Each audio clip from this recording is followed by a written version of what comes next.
Evening, sports fans, and welcome to another edition of Red Sox Digest. I'm your host tonight, Jim Delfino, and I'm the only man who somehow manages to sound both like a seasoned broadcaster and like a guy who just lost his way to the concession stand.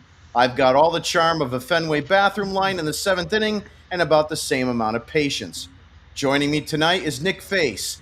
Ah, yes, Nick Face. If talking were a stat, Nick wouldn't just lead the league, he'd shatter records, demand arbitration, and still complain he's underpaid. He's the guy who hates losing so much, he'd argue with the scoreboard operator if the Sox were down. You could put Nick in a room with a cardboard cutout of JD Drew, and somehow he'd find a way to pick a fight with it.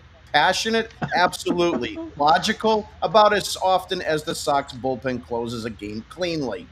Also joining me tonight is Nick Diamond. He's the guy that is sharp enough to see through the Sox front office smoke screens faster than the rest of us can say bridge year. Nick's the guy who actually remembers the players' ages, contracts, and injury histories, while the rest of us are just yelling at the bullpen to throw strikes. If the Sox make a dumb move, Nick calls it out immediately. He's basically the voice of reason here, which probably says more about the rest of us than it does about him. Let's get into it. Your Boston Red Sox are now 68 and 57, sitting 5 games behind the Toronto Blue Jays for the division lead. Saturday night, the Sox pulled out a 7-5 win over the Marlins at Fenway. Trevor Story crushed a 3-run shot. Roman Anthony and Alex Bregman both collected 2 hits, and Brian Bayo steadied the mound with 6 1/3 innings that just allowed 2 runs. Good to see the bats swinging and the pitches sticking to their guns for once. But of course, Sunday came and reminded us who's boss. The Sox tanked 5-3 after leading most of the way. Garrett Crochet was nails, 7 innings, 8 Ks, 1 run, basically throwing like he was auditioning for Cy Young's ghost. Willie Abreu hit his 22nd bomb and looked locked in, right up until he left with a calf injury because apparently Fenway players come with fragile stickers now. Then came the ninth. Dane Myers tied with a solo shot. Jacob Marcy followed with a 2-run haymaker that made Sox fans wish MLB had a mercy roll. Final score: Red Sox lose 5-3, Marlins avoid the sweep, and Boston fans avoid happiness. So here's the bottom line, folks. Alex Cora went full galaxy brain yesterday and brought in Isaiah Campbell, known around these parts as Mr. He Sucks. And look, we all know what happens when Campbell's name gets called. Runs get coughed up faster than a Fenway vendor dropping change. The problem wasn't just Campbell being Campbell. It's that Cora's genius move forced him to burn Aroldis Chapman to bail it out. That meant today, when the game actually mattered in the ninth, Chapman was sitting there unavailable because Cora decided yesterday's random middle inning was the hill to die on. Now, fast forward to today's ninth inning. Garrett Crochet dealt 7 strong. The offense scratched across just enough, and we should have been able to hand it to Chapman to lock things down. But no, instead, we had to rummage through the back of the bullpen like you're grabbing for mystery leftovers in the fridge, and it ended exactly how you'd expect. Home runs flying, game blown, Sox lose. So we're going to start a new segment today, and Nick, we're going to start with you. This is going to be Nick Face's word of the day. And now it's time for Nick Face's word of the day. And my voice doesn't get that high. I just want to make sure that that's crystal clear across the board. So thank you to the announcer for putting that lovely piece together. Go ahead, Nick. The floor is yours. Drum roll, please. And no, this is not Sesame Street. It's not brought to you by that. The word of the day is wussification, gentlemen. I define wussification as not giving it your all, making an excuse, making some sort of a play or putting a player into a situation where he should have really been in because you feel that they really just can't get out there and get their job done. Wussification came today with a couple different ways. The first one that ticked me off was Alex Bregman not being in the lineup. I get it. He's coming back from the quad. You want to manage it and everything. This guy's a gamer. If you went to Alex Bregman today and he told you that he wanted to be in the lineup and he had to fight Cora about being out of it, I would believe him. I would believe him. He should have been in that lineup. Should have put him right there. If you were that concerned about it, DH him over your number 4 hitter, Masataka Yoshida. Give me a break. Number 2, Aroldis Chapman is, without question, the healthiest, most athletic, most durable rubber arm that you have on your pitching staff outside of Crochet. He threw 14 pitches Friday night, and then yesterday happened to bail out Isaiah, we don't want to see you ever again, Campbell. I understand he threw 2 days. I get that. But this is a professional major league player. He's not a baby doll. He doesn't have a diaper as far as I'm concerned. He needed to be out in that game. You knew the situation going into this. You knew point blank what you needed to do, and that was to sweep and take care of business, and you failed. The other thing that I was pissed about was how Cora also managed this entire game. As almost like a getaway. I would kind of define wussification as the getaway. I don't care. Let me put my feet up. It's not important. Who gives a crap? That's how I look at it that way. And that's the entire vibe. That's the entire way I looked at this game today.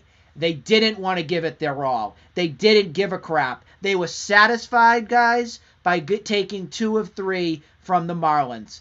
And yet here I am, and I'm sure we'll get into this. They took 2 of 3, but I'm absolutely furious how this weekend went. Furious. I thought it was a complete pile of dog shit that you saw outside of your pitching from your starters. That was bounce back. Your lineup sucked. Well, yesterday, having to put Isaiah Campbell in and him blowing up sucked. Today, the whole outlook of it sucked. SUCK. Unacceptable. So the word of the day was wussification. Nick Diamond, your opening takes for this weekend series. Well, I see a lot of posts on Twitter saying that winning 2 out of 3 is all that matters and taking the series is all that matters. But when Garrett Crochet bounces back like he did today, goes out there and posts 7 strong innings, he had 13 swings and misses, 8 strikeouts. He was dominant all day. He only had 94 pitches. We could talk about Alex Cora should have left him out there all he wants, or if Whitlock should have pitched the 9th, or if even Aroldis Chapman should have been out there, because I agree Aroldis Chapman should have been out there. But when you have a performance like that by Garrett Crochet, you need to sweep a series. You have to, especially when the Blue Jays lost today. The Blue Jays were down 8-2 with Evaldi on the mound with the Rangers in the 7th inning, and the Red Sox had a 3-1 lead going into the 9th inning, and they couldn't finish it off. They should have been Aroldis Chapman, but who cares if it was Aroldis Chapman or not? Greg Weissert was horrible. Stephen Matz was horrible. And you can even go back to the day before with Isaiah Campbell. So it was a whole letdown. The Red Sox deserved to sweep this series. They should have swept this series. They're more talented than the other team. But unfortunately, the bullpen was piss poor, and they just didn't get the job done today. Yeah, just kind of like parlaying off what you said. Alex Cora doesn't seem to be managing, at least with the bullpen, with some sense of urgency. And I'll give you even just a lineup as well to Nick Face's point about the B lineup. I'm really tired about this because in a period of time that we are in now where we have an extra wild card, one game can really make such a difference as it relates to whether you actually are playing October baseball or you are having home field advantage. And we can go back and dissect probably a good 15 ball games that should have went our way that didn't, just because of poor mismanagement, poor roster construction, poor bullpen mismanagement, and more. You know, I said this in the opening monologue, and I'd like a couple of your opinions on it as well. When you are Alex Cora and you have a relatively good lead, but you bring in a mop-up guy, a guy like Isaiah Campbell, who wasn't even on this roster to begin this season, and he comes in and just starts giving up hits and left and right, and then you have no choice but to wind up going to Chapman to close it out, which is an embarrassment of riches because he should have never even seen the bullpen or have warmed up in that ball game. The problem is that it's always about the repercussions down the road. And this is one of the things that I argue with Red Sox Twitter about, because they don't see, the forest beyond the trees. And you wind up burning Chapman, like I said earlier today, and as a result, you don't have him today when you really needed him. And you had Whitlock earlier in that game, and he could have closed it out. So I'd like your opinion and your take on that. Nick Diamond, you first on the bullpen mismanagement over the last two games. Well, the fact is, Isaiah Campbell should not have even been on the roster. He's been bad for the last 2 years. He's been bad going back to like the first few weeks of 2024. I remember when he the Orioles blew it completely open against Isaiah Campbell, giving him like 5 or 6 runs in like the 8th or 9th inning. He's just been bad. He's been bad ever since he's been on the Red Sox. I know we gave up nothing for him. It was a Luis Urias trade, a guy who we would probably have non-tendered. So I'm sick of seeing him on the roster. We're really one arm short, and the Red Sox, and Craig Breslow and the Red Sox didn't go out there at the deadline and acquire an arm. We're really banking on Slayton coming back and dominating, which we haven't had an update in like a week or two. The last I heard was he had a bullpen, or he faced live batters out in Fenway in full uniform. I think that was the last update we had. But it's still going to be a while until we get him on the field playing for the Red Sox. So it's really unfortunate that Cora has lack of options here, and you can't just keep going with guys like Isaiah Campbell. And today we made another move with Nate Eaton. I'm surprised we brought a guy like Nate Eaton back before Brennan Bernardino. It's been 15 days. We can bring Bernardino back. He's just rotting away in AAA. I don't know what Greg Breslow has against him. Remember last year when they left him off the opening day roster. Now they sent him down. He's not been bad. He's been worn out. They used him a lot, but he's not been bad this year. He's been better than what we got. He was better than Greg Weissert recently, who's not been good. I know you want to get into that, how bad Greg Weissert's been. I don't even think Steven Matz is that good. I know he gave up his bomb today. He's been good so far, except today, but it was a left-on-left home run. The one thing he's supposed to be good at is facing lefties, and he gave up a home run today to a lefty. So the Red Sox do need more than the bullpen. Besides Whitlock and Chapman, it's kind of thin out there. Face, your reactions to the last two games, the mismanagement of the bullpen. I think it starts with the whole entire organization. If we really want to hit it out of the park on this, it's a complete lack of awareness on what's ahead of and what's in front of them. Where is Cooper Criswell? Where is he, guys? You're telling me that Isaiah Campbell is better than Cooper Criswell, who could have given you innings and at least would give somewhat of a trust from me on getting a job done. Where is he? What is going on? That's number one for me. Then I look at Bernardino as well too, because I can at least give the Red Sox the benefit of the doubt in a way, and I'm saying that in a way because they're a little lefty heavy. You have Justin Wilson, you got Chapman, you've got Steven Matz. I get that. But I need guys that can get the job done and we trust. I was flipping out after Crochet went out of this game today. Flipping out because he was at 94 pitches and he still looked like he had enough in the tank to give me an eighth. So I'm looking at that situation. I'm saying, okay, if they're really going to baby this with Chapman, I'll stomach it so long as Whitlock is my guy for the ninth. And then I see Whitlock come out for the eighth, and I'm pacing back and forth in my I don't know where I was. Was it at my store or I was in the yard or something? And when I get mad when I see a situation going on, just get away from me. Don't even come near me. You don't want to talk to me because I already know the situation on how it's going to play out. I like to plan ahead as best I can. I like to look at matchups. I like to see what's coming up and how to kind of prepare. I don't feel like Cora knows what the hell he's doing. I feel like he's rolling the dice in the dugout. Okay, if this one comes up Weissert, he's going to throw the seventh tonight. Let's roll it again. Oh, this one's coming up Justin Wilson. He's going to be my eighth. Okay, I don't have Chapman. Let's see what's going to happen here. Oh, this dice rolled on Steven Matz. You can't manage a team like this. Never mind a major league team. So it's definitely looking at the organization as a whole and understanding what's in front of you, and I look at, of course, Breslow with a horrible trade deadline. Your stat nerds who are probably in Cora's ear, left and right, saying, play the matchup. This one's going to be here. This one's 3 for 10. This one's 1 for 9.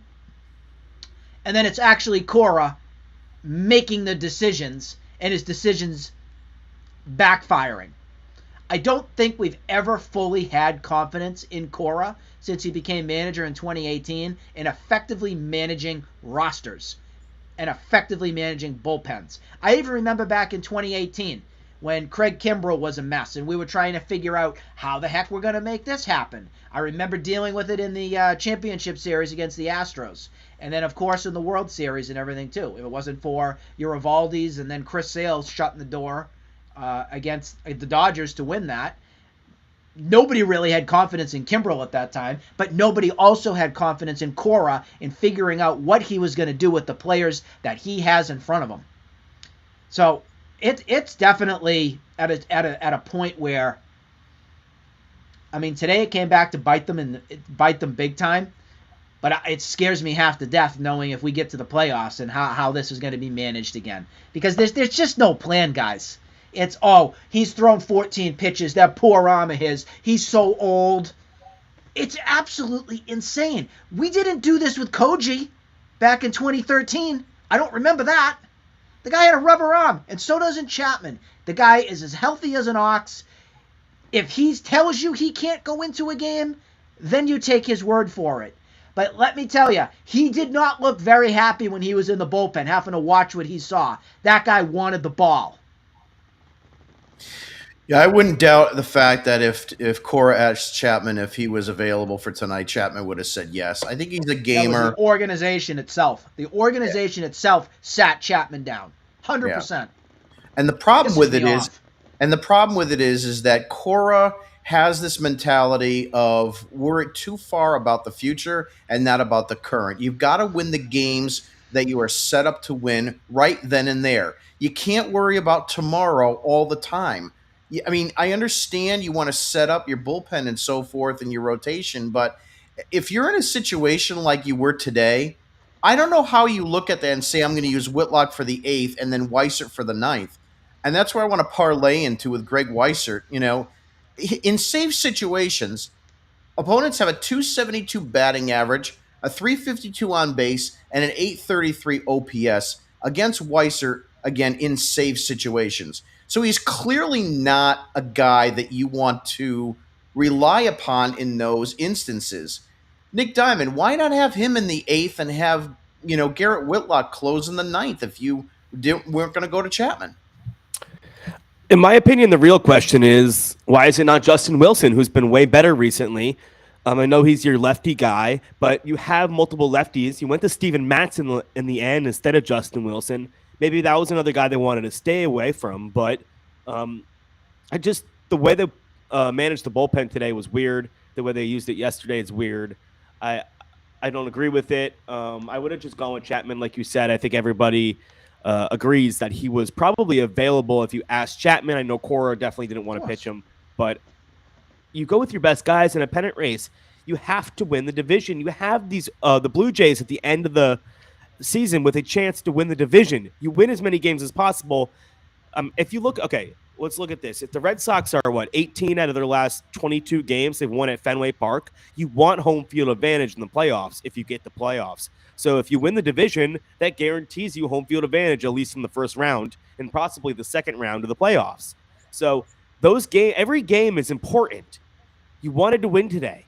You have to go with Chapman. You have to go with, in my opinion, I'd rather have Whitlock 2 innings than ever see Weissert in a save situation. He's been bad for the last 2.5 months. I know he's been valuable for the Red Sox. He's been valuable. If you look at the trade where you got him, they've maybe won that trade. You gave up Verdugo for him. So, yeah, it was a win trade. But I don't like to see him in high leverage situations. He's your 6th inning in it guy when your starter didn't have a good outing.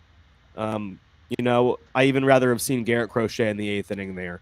94 pitches. At least he starts the inning, gets to 100, 105 pitches, maybe gets 1 or 2 outs. I think that's a better option than Craig Weissert at all. You said maybe in the 8th. I don't like him at all in that situation. Yeah, no, I don't either. But I would have rather had Whitlock in the ninth than I've had him. So it's just one of those things where it's constant mismanagement by Cora. And my biggest gripe with him is that he doesn't play and manage with a sense of urgency. I just don't see it. Switching gears a little bit, just talking about Marcelo Mayer because there's a couple parts here to this conversation that I want to kind of dial in. The first thing we know he's going to be going for season-ending wrist surgery, and just a week ago he was having playing catch and the wrist support was off and so forth. He's expected to be ready for spring training in 2026. He's down. The team is down. Nick Face, what worries me in this situation is a couple things. Number one, if you are going to go and re-sign Alex Bregman and Bregman wants to stay here, Marcelo Mayer might become a very good, valuable trade chip for you in the offseason. This impending wrist surgery certainly ruins any chance of that. He's been hurt at the end of the last 3 seasons, dating back to his time in the minor leagues. And the other thing to parlay, and I'll ask Nick Diamond about it afterwards, with him he put it in the situation room, with him going on the 60-day IL, it does open up a roster spot for someone like Nathaniel Lowe. So, Nick Face, take me through your thoughts on Marcelo Mayer. Well, did you guys hear what he said during his interview pregame with, I think it was Will Fleming and Sean McDonough earlier today? And he said that he knew his wrist was bad and likely needed surgery right when it happened in that Phillies series. So here we go, yet again, with our medical experts here with the Red Sox. Delay, delay, delay, delay. Oh, let's just infuse this. Let's do this and dance around the whole thing. At the end of the day, yeah, if he needed wrist surgery about a month ago, I mean, I get it. The reason they didn't want to do it was because of the trade deadline. That's why. And now you look at the situation and you say, if it had played itself out right, would Marcelo Mayer be a Minnesota Twin right now? And Joe Ryan would be here. It was a very tough situation when this injury popped up. I think it was only like 2 or 3 days before the trade deadline, something like that. So that's why, or maybe it was about a week. Maybe it was about a week. But that definitely was a talking point that I'm sure other teams wanted to know. What's the status here with Marcelo Mayer? What's the status? Because I'm sure people are interested. I personally think his trade value has completely plummeted to the point you're not going to really have anything good in return now for him. So that's the situation where you're at. I just don't think you'll see the Twins want to take him on, or either another team, without knowing what he can do after the wrist is healed and he gets back on the diamond. The only comparison that I can give you from past players that had this same sort of situation pop up, I don't know the severity here. I'm not a medical expert. None of us really are here on this kind of whole orthopedic sort of thing. But it was Nomar back in 2001. Yes, I am. Well, are you for this, for the wrist? I work in a lot of stuff. Then you are the medical expert. I thought you were in a different kind of doctoral role. It's all right. But the whole thing here with the wrist compares to me on Nomar back in 2001. And I remember as a kid, I loved Nomar. I was devastated because he started the year, and I think it was early parts, or actually it was later parts of April when that happened. He was done. We didn't see him the rest of the season. And then 2002, he kind of got back, but he wasn't the same player, and really never was the same player again. It's a tough injury to come back to and be a stellar player. It is. And that's what concerns me here over the long haul. Because I think the Red Sox ideally want to see what he could do at second base and him settle into that position. But I even think going into the offseason, they have a lot of question marks to fill with that, because who knows what kind of player he's going to be. He's going to likely have to start in Worcester, rehab, see what happens there to build up any sort of value again.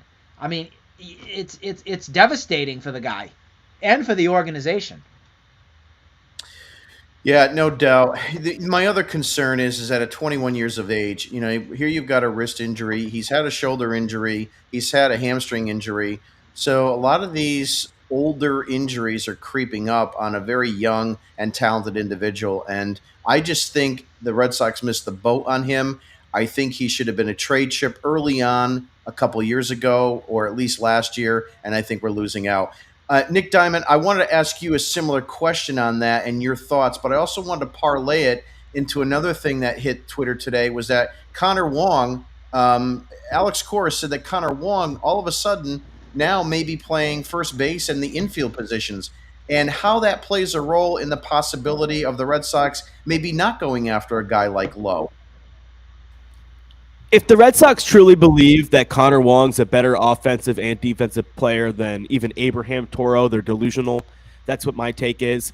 And it's really weird that they want to put Connor Wong out there and keep Ali Sanchez over getting a guy like Nathaniel Lowe or even bringing up Christian Campbell from the minor leagues. I think bringing up the password is a little premature. He played his first game at first base today in Worcester.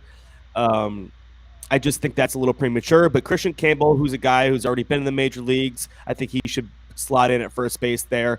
I think anybody over Connor Wong is a good idea. I think it's a logical take just to go get Nathaniel Lowe with Marcelo Meyer just slotting into a 60-day IL role now and moving Nathaniel Lowe onto the 40-man roster. I don't think he signs a minor league deal. I think it has to be a major league deal if you want to get Nathaniel Lowe. I mean, as far as Lowe's concerned, I mean, obviously he's not going to jump off the page, but, he's a couple of years removed from hitting 300 with 20 or 25 home runs, whatever it was. He's been a decent bat, for most of his career. Again, it is the Washington Nationals. It is a team that's going nowhere. Perhaps if you go ahead and you sign him to a contract and bring him aboard, that it reignites him a little bit. I don't know. But the bottom line here is it's worth taking a shot on someone like him. But to your point, you were talking about Christian Campbell, which is another thing I wanted to parlay into. Nick Face, I want to get your comments on this. It's also been told today that Nate Eaton, who has been hitting pretty well in AAA, but can't really play third base in the majors, he's being called up. Why is he getting the nod over Christian Campbell? Surprised you didn't want my Wong take and to know that my remote survived our last show. But I'll throw it again just because why not? Nick throws the remote section. If they ever put Wong at first base, I'm done. I'm done. I'm packing it in. I'm all set. I will not watch another ounce of this team if that's what they decide to do on that. Now with the whole Nate Eaton thing, I don't get this either. I'll go back to my point too. I think that Campbell, they're still waiting till September 1 for some reason with. Why? I don't get it. I don't know. I would bring him up. I would have brought him up 2 weeks prior. That's just how I am. And Toro being here is still an absolute joke. I think for Nate Eaton, what you saw from him coming up was he was steady at least. He didn't set the world on fire. I think he hit about 250. I remember him in the National Series a little bit. I think he had 6 hits over like 20 something at bats, but he didn't really leave an impression with me. I don't know if he did to you guys. And again, I look at the whole situation here on the depth chart here. It's still a joke to me because here's Nate Eaton coming up before a Vaughn Grissom, a Christian Campbell. I'll even say his name again. Our guy that can't bunt to save a lick, David Hamilton. He's even over David Hamilton right now. So this it's a mystery on how you understand the logic that goes into these moves on when players are coming up and when they're not. I mean, even when Roman Anthony wasn't up here, I think the both of us, all three of us were probably like, is he even going to be coming up this season at one point, Roman Anthony? And then he finally came up. It's a big question mark. And again, it's another organizational cluster bleep because they don't have a plan. They don't. I mean, look, you got Password now at first base. He didn't start there. He's just there because organizationally they don't have any depth, so they got to find a spot for him. You've had David Hamilton up and down like a seesaw this season. You haven't seen Vaughn Grissom at all. It's the biggest question mark joke going on right now. I mean, even look at your pitchers. Cooper Criswell, he gave you one great start, and see you later. You're back to Worcester. You don't even exist anymore, guy. I just don't get it. Yeah, look, I don't get it either. It just doesn't make a lot of sense. What problem does Nate Eaton solve? That's the number one issue. So, if you're going to continue to have, Bregman at third, if you're going to have Story at short, if you're going to have Romy Gonzalez at second or first and Toro and do what you've been doing, I just don't get what problem Nate Eaton solves here. You've got three catchers. They even said, I think, earlier in the year that he could possibly be a fourth if necessary. At some point, I heard joy. something about. Yeah. So, but I just don't understand the point here. You need, if anything, a little bit more thump and a little bit more offense. And we brought this up on the podcast, I think probably a couple weeks ago, about trying the password at first base. And apparently our phones is tapped, or somebody on the Red Sox is listening to our podcast, because that's exactly what they did. And they realized that the future, he has no position in the outfield at all. And because of Yoshida being on this team and being in this organization for yet another season, he's completely blocked anybody else from coming up. So you have to go and you have to do a round robin with Roman Anthony at DH when you're not going to have him. Go ahead, Nick Diamond. Well, with the Willie Abreu injury, we don't know how severe it really is yet. I'm even. It makes it even more surprising that Nate Eaton was the guy called up, because maybe you'll see Rafaela back at center field full time, and then you need a new second baseman. Has Nate Eaton played any second base? Campbell plays second base at least. I think it's really weird that Nate Eaton is the guy over Christian Campbell. And like we brought up Vaughn Grissom, I don't think that's ever going to happen again. I think they clearly think he can't play. And I think from the time I've seen him in the major leagues, I kind of agree he can't play in the major leagues. He's not a Major League Baseball player. But I don't think Nate Eaton is either. So I'd much rather see Christian Campbell in any role right now. Yeah, again, it's just the roster construction. You just got to scratch your head left and right. I just don't understand who is making these decisions and what their thought process is, because you're never going to get the right answer on that either, which is totally ridiculous. Just switching gears a little bit, I want to go ahead and bring up the Orioles series, which starts tomorrow night. We have a 2-game series with the Orioles at home. It is going to be Dustin May against Rogers, and it's going to be Walker Buehler against Tomoyoko Sugano, I think is how you pronounce it. Trevor Rogers, 5-2 with a 1.43 ERA and a WHIP under 1, and Sugano is 10-5 with a 4.13 and a WHIP of 128. It's a short series. Nick Face, what's your take for this upcoming series with the Orioles?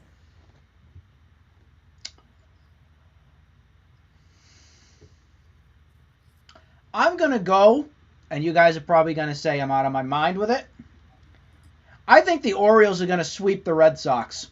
I am. I'm going to say it. And I'm going to say it because I think what happened here from this weekend here is it blew the bullpen. It did. And I'm even looking here at a Dustin May right now and trying to figure out how you're even going to piece together getting a 7th, 8th, 9 after all the ridiculous decisions that you made. So I'm going to say Dustin May and will pitch okay. But now you have so many. I mean, Whitlock can't go tomorrow. He can't. How are you going to get to that? Weissert through. You got Chapman potentially. Heaven forbid if they want to sit him. If they're going to sit him again after pitching 14 pitches, who the hell knows? And then Walker Buehler. I'm sorry. I can't give you confidence at all still with saying that Walker Buehler is going to give you a quality start. I can't. I can't say it. Baltimore's been on a little bit of I know that they're not that great, but they've been playing a little bit better baseball. And they might just be coming into Fenway at the right time here for the Red Sox. You can call me crazy. That's fine. I'd rather be wrong. I'm going to go the Orioles are going to take 2. And we're going to be real mad. Real mad. Nick Diamond, your thoughts and reactions for the upcoming 2-game series? Trevor Rogers has been incredible lately. That's the guy the Orioles traded Kyle Stowers for to the Marlins, a guy who's an all-star this year, is kind of turning into a borderline superstar from the Marlins. He did get hurt in this series, so we didn't see much of him, but it looked like a lost trade for the Orioles a lot. So this trade coming into them, or for this series, he's been really good. 1.43 ERA, just over or just under 70 innings this season. So we're going to see a big right-handed heavy lineup. We're going to have Romy Gonzalez at second base, probably Toro at first. Bregman will be back. Rest Niner will be at DH, hopefully. Hopefully you'll have Rafaela in center field. And then we don't know what we'll do with Willier because he's probably going to miss the whole series, it looks like. I think he had his quote that said he'll hopefully be aimed to be back for the Yankees. Back for the Yankees. Yeah, so he'll be out for this series, but it wouldn't play anyways against this lefty. So I think we'll split, lose the game against Trevor Rogers, who's been really good. I guess Sugano is a guy who kind of throws meatballs, has decent stuff, or not a decent stats, 4.13 ERA, but doesn't strike out anybody. This is a guy hopefully the Red Sox can tee off on and not strike out a lot against him. So I'll take a split, but you never know. Yeah, I agree with you, Nick Diamond. I think we're going to split this series, which is an unfortunate thing because these, again, are games that you should eat alive. The one thing that I am concerned about is that Buehler start. And to Nick Face's point, this is a type of situation where Buehler can come out and pitch really well in his last 2 starts and then face a crap team like the Orioles and get lit up for 4 runs in the first inning. And then it just sets the pace for the rest of the game. And then the Red Sox wind up losing both to the Orioles. So that is a concern. You really don't want that to happen, facing the Yankees next. You'd like to have some kind of positive momentum going into that series. So, and the reality is they should win both, but I don't think they're going to. So I'm also going to go 1-1. So that's how that's going to look. Final thing, just a little bit that I want to talk about is a new section that we added to our podcast. And this goes out to some of the morons on Red Sox Twitter more so than anything. But this is our new segment. And I'd like to introduce you. And now it's time for everyone's favorite segment, the Dugout Dipshits. And so we're going to start today's Dugout Dipshit with some of our classics. Jimmy Dixmont said that Isaiah Campbell is a good pitcher. We talked about that today. We talked about the fact that if he wasn't in the game yesterday, we wouldn't have had Chapman, and you wouldn't have lost Chapman for today. Nick Face, is Isaiah Campbell a good pitcher? Just goes in point with the guy's name. No, he's not, and he's never going to be. He'd have a tough time in the beer league, never mind the major leagues. And I really do think that Isaiah Campbell looks like the guy on the front page of the little animation thing. That's definitely going to be Isaiah Campbell's future. Mm-hmm. Exactly. I had a little argument today with Rick Saban, and he was telling me that Marcelo Meyer's surgery will be a great situation. He'll be back. Yep. And the fact that it was written that on the tweet from Red Seat Radio, he wrote that, this isn't anything significant. And my quote is that anytime a baseball player gets surgery, it is significant. And of course, he argued with me that I didn't know what I was talking about, but hats off to you, Rick. I kind of do. So you are one of our dipshits today. And then the last one. Is that Nick's brother, by the way? Did he get that update from Nick himself, Nick Saban? It probably. And then last but not least is Tyler Milliken, a.k.a. Meatloaf, who said that our weekend series against the Miami Marlins, 2 out of 3 ain't bad. I love the level of complacency the fact that we find that that's good enough is not good enough for me. And that's what Cyndi Lauper used to say. Any final takes, Nick or Nick? Go. Just it's an unfortunate end to a series that had a lot of potential to sweep, and it's just, going into this Monday, it's just not it's not fun. I wish we won. We were winning all game for the most part, besides that one bad pitch that Crochet threw, and then the bullpen let us down. It's just unfortunate. It's sad. The Red Sox were looking for their 69th win. We'll have to wait till tomorrow to see if that can happen.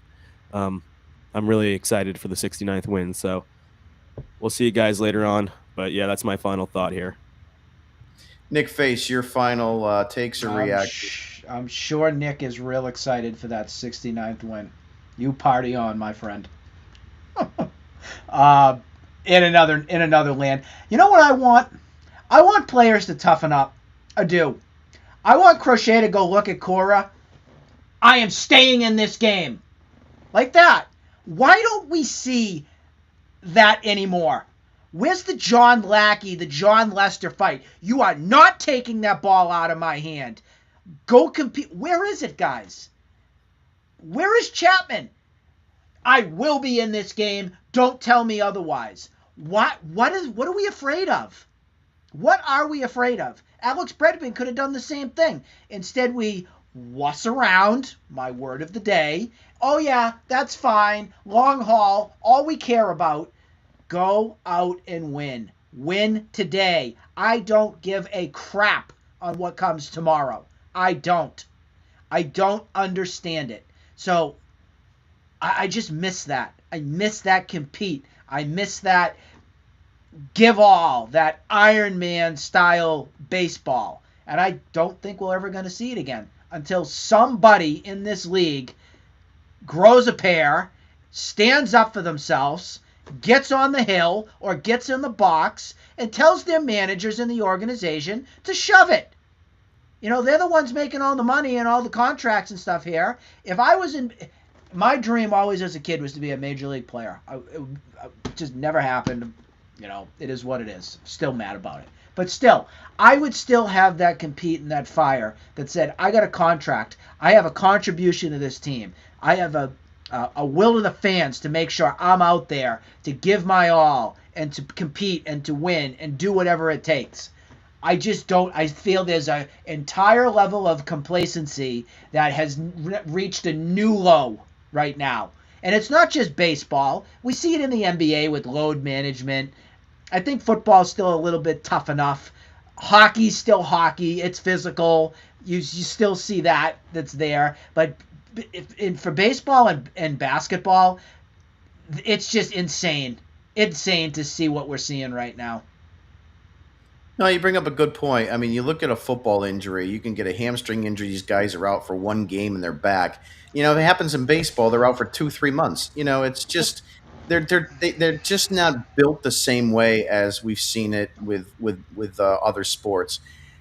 Just my closing take here, as far as it relates to the rest of this season, I really hope that the Red Sox get into the playoffs, and whether they win anything or not, I want these guys and these kids to get exposed to postseason baseball, because I think moving forward, 26, 27, 28, it'll be a good experience that they'll have that behind them to learn from.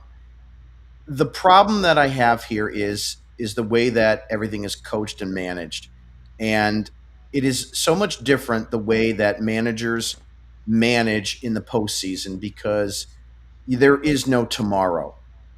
Just like you heard in Rocky, right? There is no tomorrow. And I feel that when you get into the late months, late August, September, like we're in, the managers, and I'm really speaking about Cora here, needs to manage with more urgency. Worry about today, don't worry about tomorrow.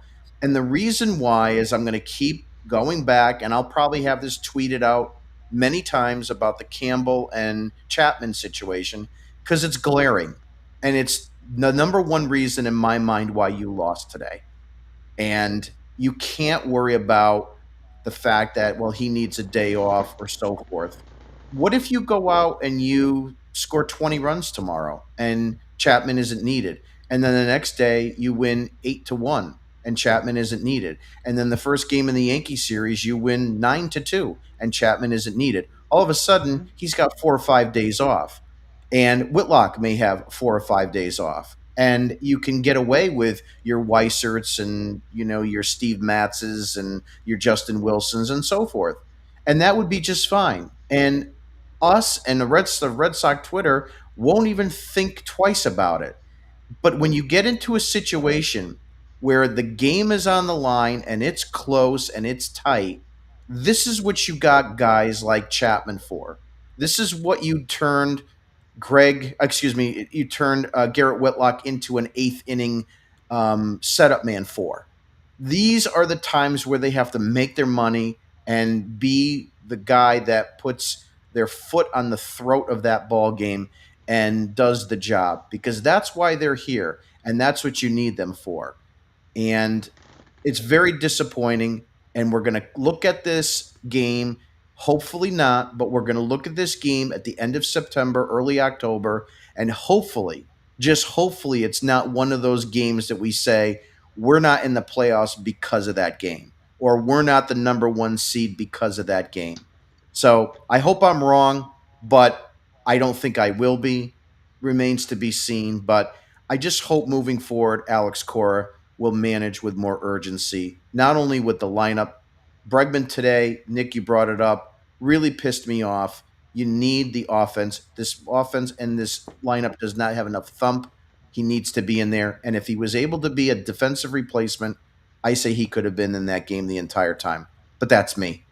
That being said, I'm going to call it for tonight. I'd like to thank Nick and Nick being my co-hosts. I'd also thank everybody who joined us today. Please go ahead and sign up for our newsletter at redsoxdigest.com. We have daily articles on the games that just happened, and we also have Fenway Flashback. Thayer is going over the 1975 season, and so it's a great read. Have a good night, everyone.